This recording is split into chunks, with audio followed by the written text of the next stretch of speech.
This episode of Writing Excuses has been brought to you by our listeners, patrons, and friends. If you would like to learn how to support this podcast, visit www.patreon.com/writingexcuses. Season 19, Episode 6. This is Writing Excuses, a miniseries on revision with Ali Fisher. Length. I'm Mary Robinette. I'm DongWon. And with us this week, we have a special guest, which is executive editor at Tor Publishing Group, Ali Fisher. Ali acquires and edits speculative fiction and nonfiction across young adult, middle grade, and adult categories, and is, as a bonus, a cast member of the podcast Rude Tales of Magic, which is a D&D flavored comedy podcast. But really, Ali's here in her capacity as an editor and has worked on a very wide range of incredibly successful titles in speculative fiction, mostly science fiction, fantasy. So welcome, Ali. Thank you. Hello, world. I'm so excited to be on this podcast.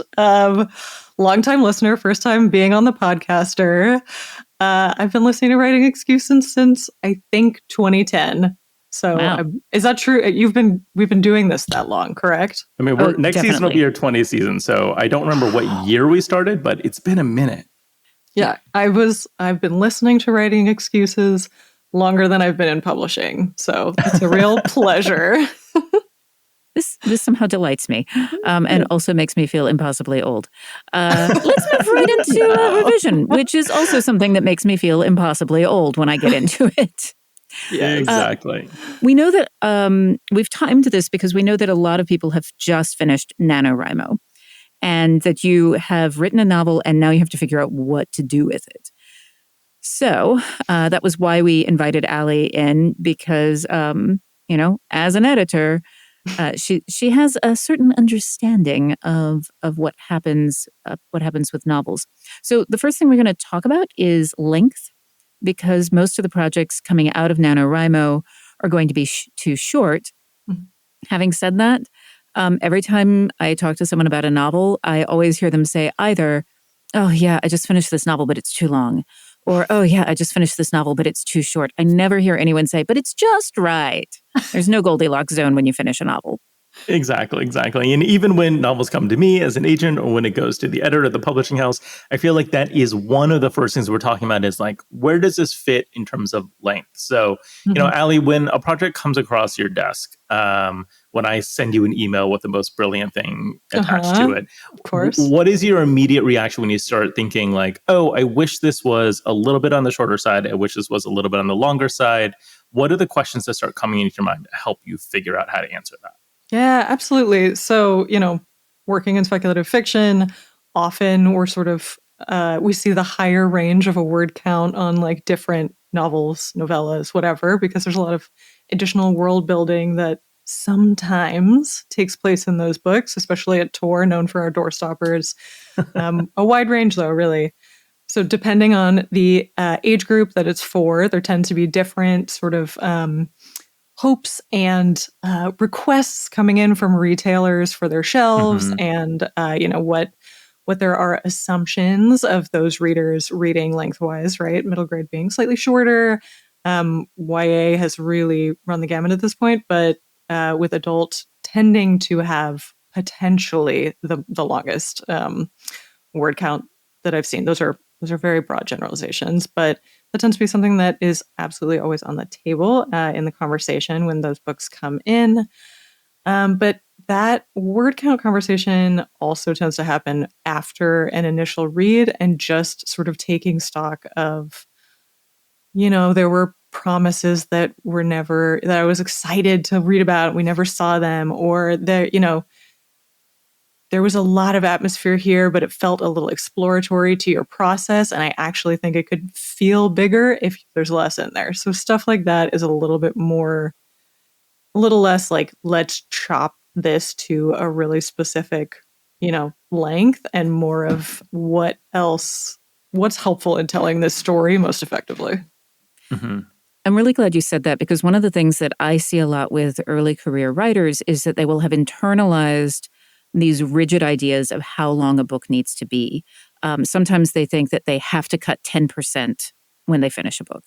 I think they picked that up from Stephen King. But it's not just cutting. Like, shorter is not better, longer is not better. It's the why of it for me. It's like, why are you trying to cut or expand? And and that helps inform the places that you're doing it. For me, length, like description, that sort of thing, has a lot to do, has a strong relationship with pacing. Yes. Exactly. And, I think sometimes when a book can feel too long, that is because the pacing is, it's too drawn out. It's not moving fast. And I'm not getting pulled through this as forcefully as I want to have like a really great reading experience. So I think sometimes the idea is, okay, there's some fat we can cut here. There's some extra elements that, aren't quite landing with the reader for whatever reason. And if we remove those scenes, then maybe things will move on a little bit quicker. And then sometimes it can be true on the other side too, of if everything is always up to 11, it can be really exhausting as a reading experience. You kind of need those breaks and those breathing points to kind of absorb character information or background information or world building and like really, settle into the story in certain ways. So, I think length and pacing often feel very connected. Definitely.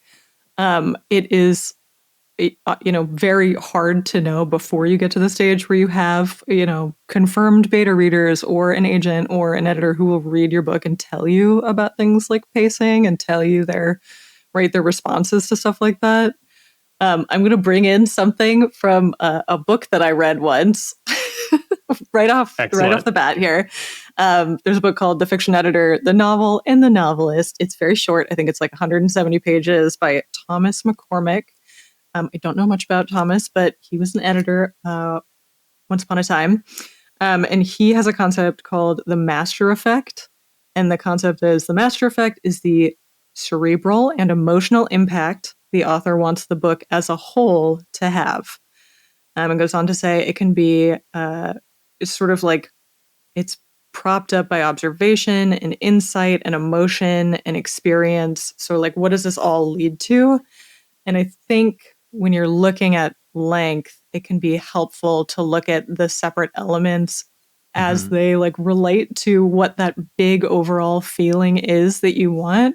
And it can be sort of like interesting to see what inspires that feeling most and what doesn't really add to it, right? Especially if you're looking at like tension or something, you might find with an eye really clearly set on, oh, I want this to feel really tense. And then you'll realize like, oh, this traveling isn't quite getting me there or something. Yeah.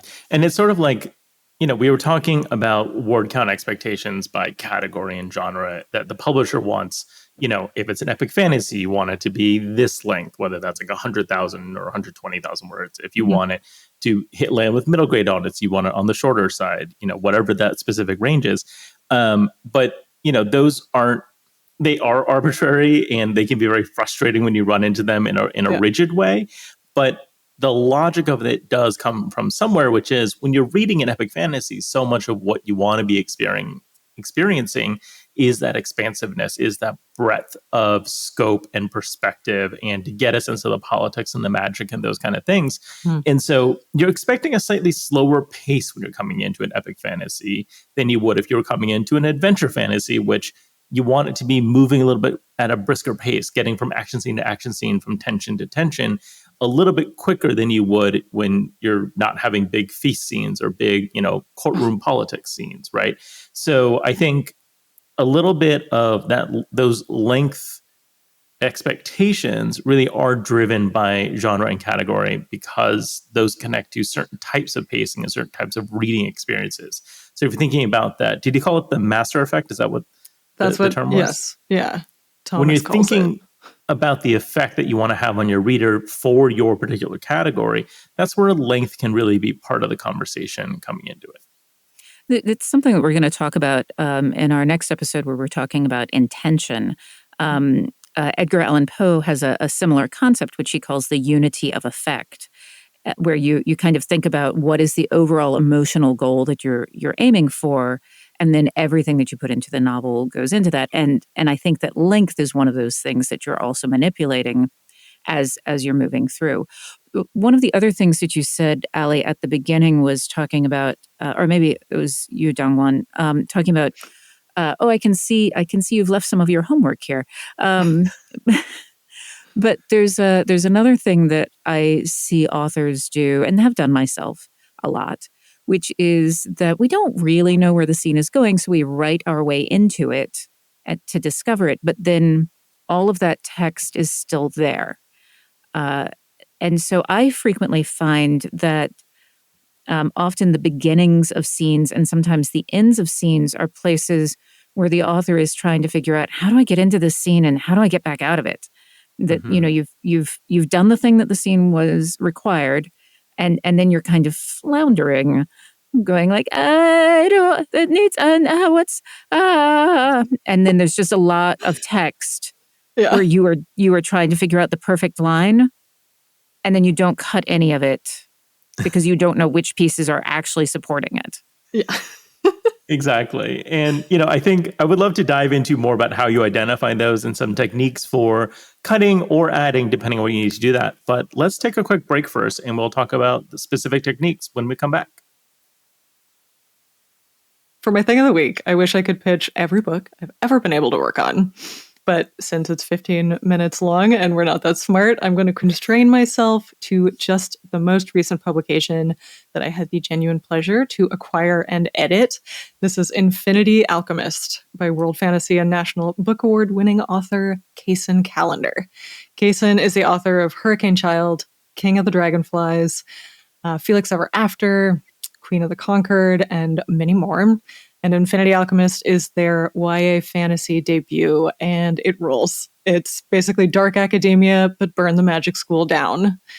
In it, 3 young alchemists come together to find and then protect the rumored Book of Source before others use it for alchemist supremacy. And of course, these 3 heroes end up in a legendary love triangle, and please remember, real love triangles connect on all sides. The cast is queer, mostly trans, mostly POC, and polyamorous, and the magic system is inspired by quantum physics. So it's very original, very cool, and available just now, as of last week, from Tor. As we come back from break, I would love to start digging into some of the techniques. So say coming out of NaNoWriMo, the expectation is you've written 50,000 words, and now you're sitting there thinking, okay, how do I make this a little bit longer? How do I make this feel like a full novel that is ready for a fantasy reader, ready for a YA reader, whoever it is you're trying to reach? So how do you know where to add length? What are the points at which, how do you add to the volume of the text without slowing down your pacing too much or disrupt or throwing off, your plot structure or your character arcs or whatever it is? First of all, congratulations. Well done. Every time I hear about NaNoWriMo, it sounds absolutely bonkers to me. That is extremely impressive. My understanding is writing at that sort of sprint pace for a lot of people. Some people, that is a very standard pace of writing. And for a lot of people, it is a real, pedal to the metal type situation. My guess is you gravitated towards writing things you were most excited about, or writing towards characters if that was what you were most excited about, or writing towards just the world if that was what you were most excited about. So it could well be that there are full category elements that are somewhat missing, that just don't feel as instinctive or easy or smooth for you as a writer to write when you're in that zone, when you're in that sort of sprint zone. So there may be whole categories that have opportunities for lengthening. That makes sense. So you're really looking at it overall and saying, what are the things that I was drawn to when I was putting this together, but maybe not feeling the sort of holistic sense of, I want to have this effect on my reader. Here's the things I didn't put in here. I'm writing an epic fantasy and all I did was write cool battle scenes. Now I got to go put back the court intrigue. Now I have to put a romance in here. Now I have to put in those character arcs that maybe aren't as fleshed out as they were when I was thinking about how to get enough words down on the page, right? So I think that's a great place to start, of just feeling like, where are the elements of the story that I want to be putting in that I wasn't thinking about in that moment? Yeah, unless you're pitching oops, all battle scenes, and then it's just a collection of battle scenes, which sounds badass, and you should do that, but then you need 20 more battle scenes. I would recommend Joe Abercrombie's The Heroes, which is basically just one battle over 3 days for the entire book. So awesome. Yeah, very cool. So what I look for when I'm doing this is the kind of thing that you're talking about, these the layering of layering in, the romance element, or sometimes you've written a scene and it's only dialogue, and there could actually be some description. Maybe we'd like these people to be someplace. So what I look for when I'm going to layer in description, for instance, is I look for natural pause points. Because when you're spending words on a description, that the reader has to slow down to read them. So every word you've got on the page is basically creating a pause in the reader's head between one line of dialogue and the next. Which is why sometimes you've had the experience where you see a character answer a question and you don't remember the question that was asked because there's been a ton of description in between those two things. So I'll look for those natural pause points to put in description, but also to unpack emotion. One of the other things that I find when I've got a finished novel is that especially the last third of the novel, I just want to be done with the novel. And so I like shorthand every emotional experience my character is having. And this is a place where you can add length by going back and unpacking the things. And you don't want to unpack every emotion that the character has. You want to unpack the ones that are, again, going with that unity of effect. So I think about it as places where I want to add emphasis or remove ambiguity as some of the places that I'm looking at for unpacking the emotion. Is this an emotion that I want to add emphasis to because it helps you understand the character better? Or is this moment ambiguous? Can I give a little bit more here? Like, did I completely forget to give any physical sensations to my character experiencing an emotion? Totally. So like what you're saying, it could be that at the beginning you have when notable emotional experiences happen, you have the full range of, the emotion beforehand and the observation and the tension and then the emotion itself and then the internal judgment on the emotion, and go through the entire sort of cycle of that, and watching then the reaction or the dialogue that comes after it. And by the end, it's like, oh, she was sad, moving forward. So sometimes you've read my manuscript. yeah, but it works at the time, so just that's also about balancing and finding that style, those style similarities across, maybe when different days felt different levels of, oh no, I have to make up for 2 days now, or whatever, that you were getting through. Yeah. One of the other hacks that I have for adding length is reverse engineering something that I do for short fiction, where I need to compress. And so with short fiction, I try to have everything in a single location. And with novels, sometimes I'm like, oh, I need to make this longer. Where can I send them that I haven't sent them before? Because it will make the world feel richer. It's like, I'll reuse locations, but sometimes sending them someplace else gives me additional words that I have to write because I have to describe this new place. And again, it can make the world seem broader and richer and more interesting if I just change location of a scene. Exactly.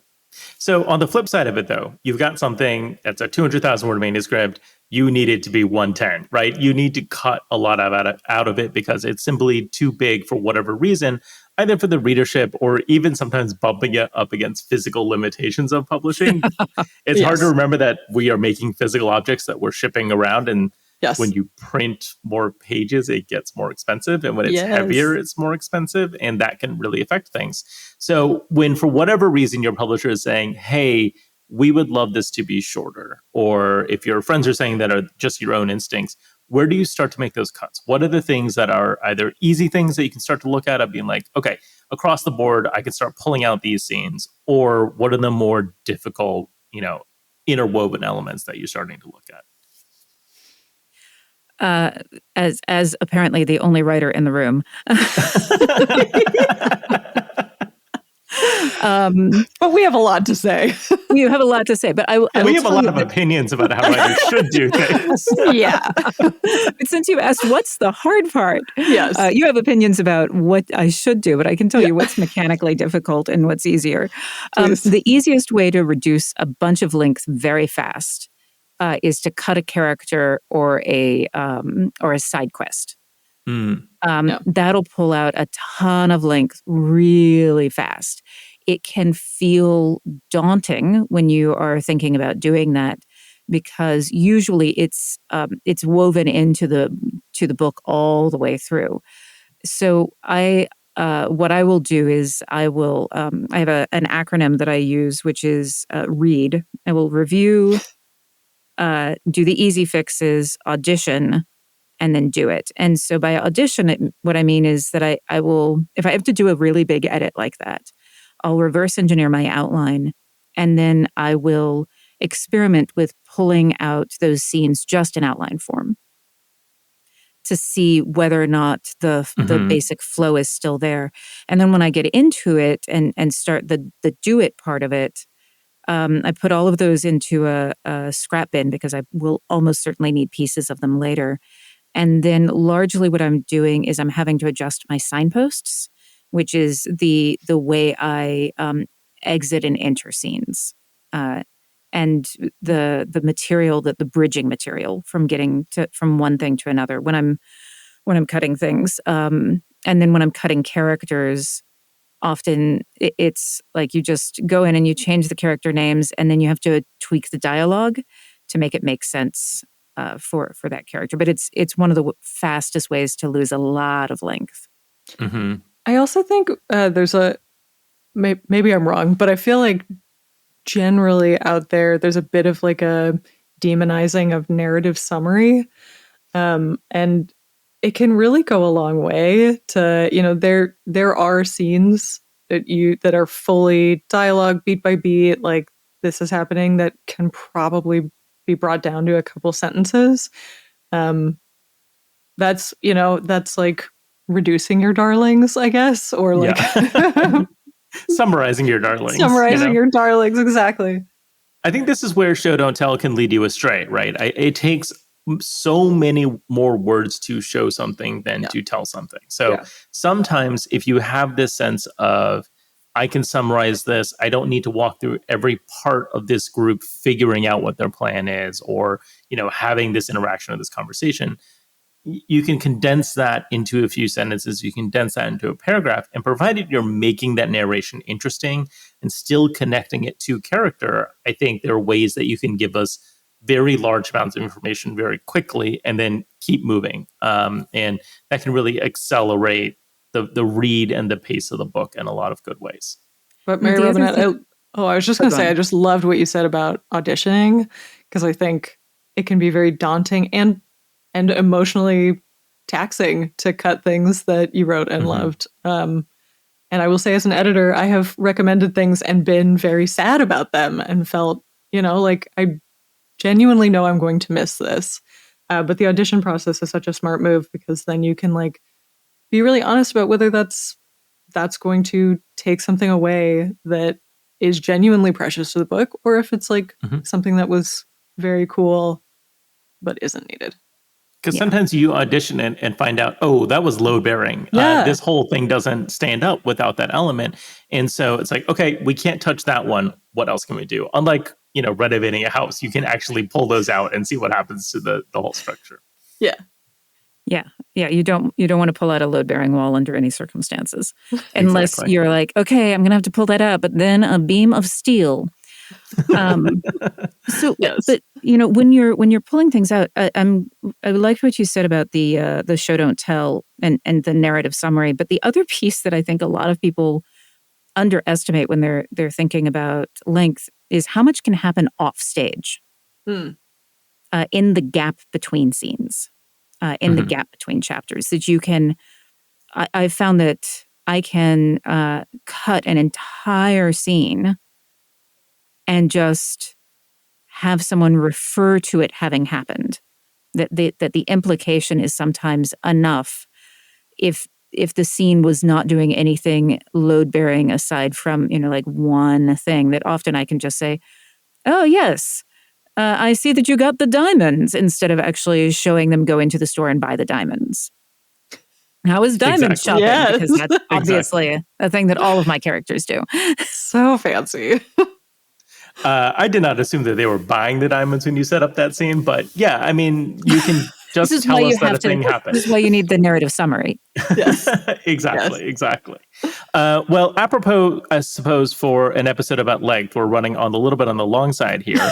So, Mary Robinette, I believe you have some homework for us. I do. I want you to, this is a way to play with length.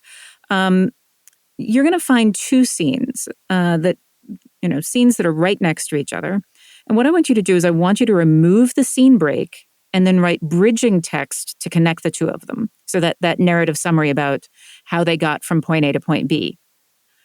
Then I want you to find a different scene that has that bridging text and cut it into two different scenes so that you are removing it and creating new signposts, new entry and exit points to get from those two scenes. And I want you to try that, see what it does to length, see what it does to your perception of the pacing. This has been Writing Excuses. You're out of excuses. Now go edit. We love hearing about your successes. Have you sold a short story or finished your first novel? Tell us about it. Tell us about how you've applied the stuff that we've been talking about. Use the hashtag WXSuccess on social media, or drop us a line at success@writingexcuses.com. Writing Excuses has been brought to you by our listeners, patrons, and friends. For this episode, your hosts were Mary Robinette Kowal, DongWon Song, Aaron Roberts, and Howard Taylor. This episode was engineered by Marshall Carr Jr., mastered by Alex Jackson, and produced by Emma Reynolds. For more information, visit writingexcuses.com.